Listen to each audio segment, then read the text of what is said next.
Students at Vanderbilt University's Peabody College grappled with the news of a deadly shooting at Michigan State University last week.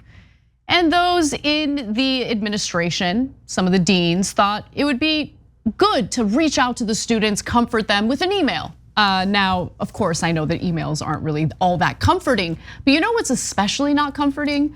When the email that's supposed to connect to the students, ease their worries about the violent environment they're living in, is actually put together by artificial intelligence, because that's exactly what happened.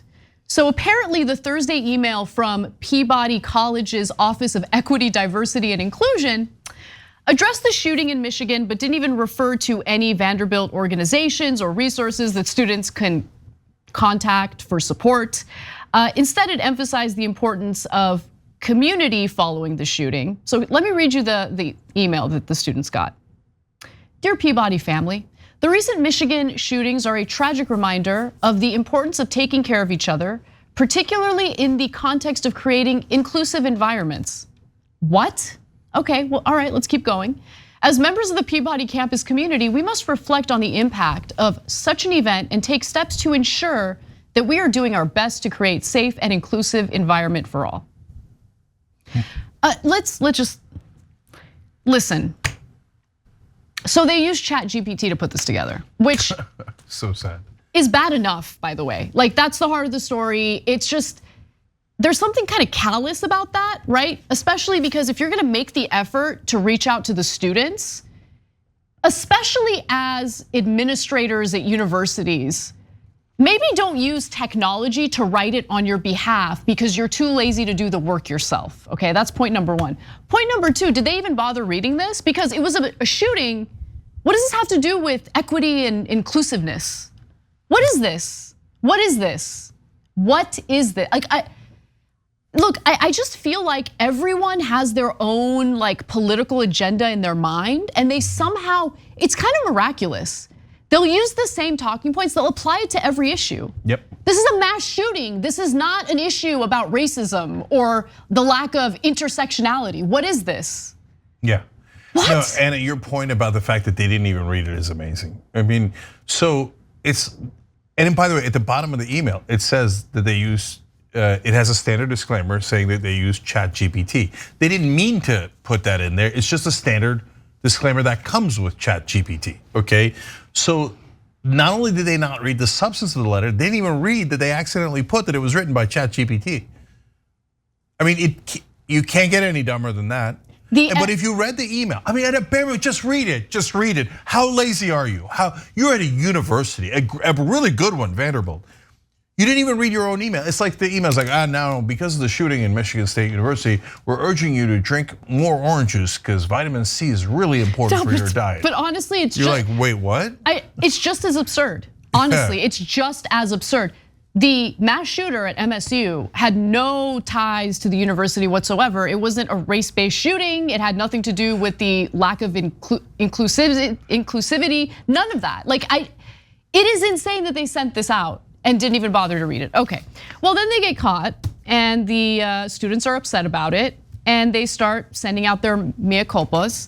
But the mea culpas are insane too. Because they're probably also written by ChatGPT. No, we don't have any evidence of that, so I don't want to accuse them of something we don't have evidence of. But Nicole Joseph. I am very sorry, I will try to be more inclusive. No, you're missing the point.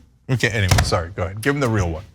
Nicole Joseph, the Associate Dean for the College of Equity, Diversity, and Inclusion, apologized for using ChatGPT to write the email, calling it poor judgment. Yeah, I mean, first of all, if the students use ChatGPT to complete their assignments, I'm guessing that would be considered cheating, no?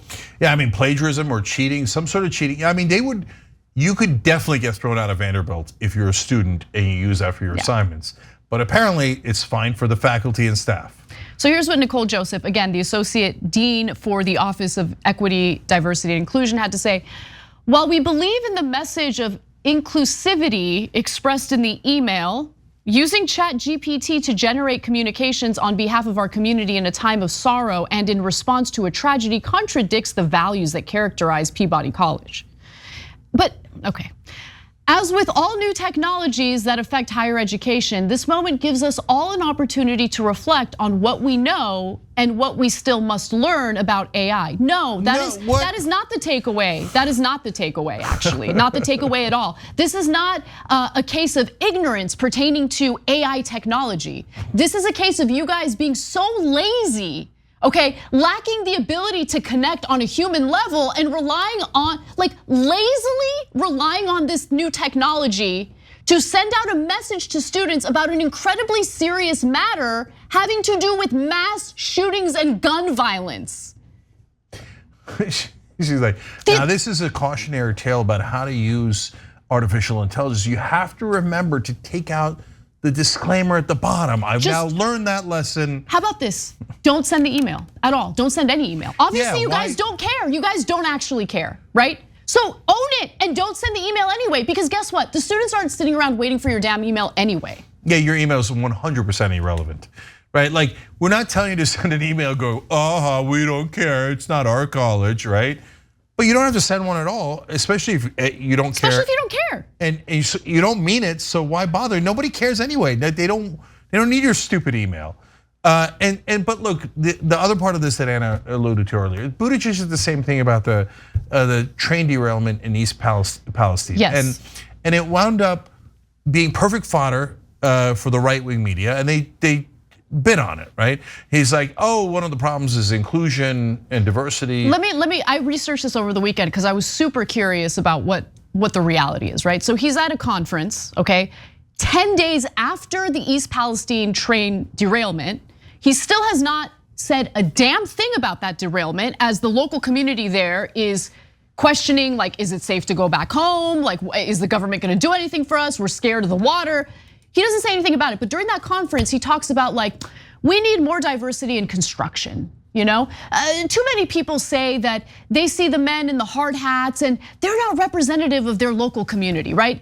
And it's just such perfect liberal, like it's a perfect liberal talking point. It sounds so pleasant, right? Like the need for diversity, except you look at the numbers, you look at the demographics in construction jobs, and it's very diverse. I mean, the Latino population is actually overrepresented in construction jobs, okay? About a little over 50% are white workers. I mean, it's actually- So white people are clearly underrepresented in these jobs that Buttigieg was referring to. Yeah. But think, okay, so that's fine. And look, we love inclusion and that industry turns out to be diverse, that's fantastic, okay? But don't manufacture a diversity issue in construction jobs. That's what he did. No, I know. So what I'm getting to is, it's a smokescreen. Why did you throw that smokescreen when the numbers don't even justify it? So it's not an industry that needs further inclusion or whatever.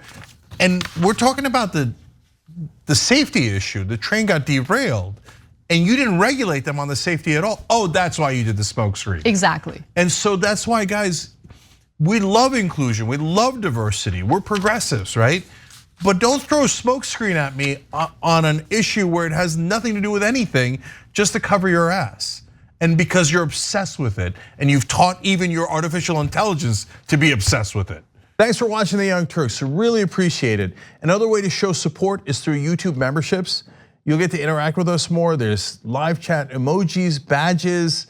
You've got emojis of me, Anna, John, JR, so those are super fun. But you also get playback of our exclusive member-only shows and specials right after they air. So all of that, all you gotta do is click that join button right underneath the video. Thank you.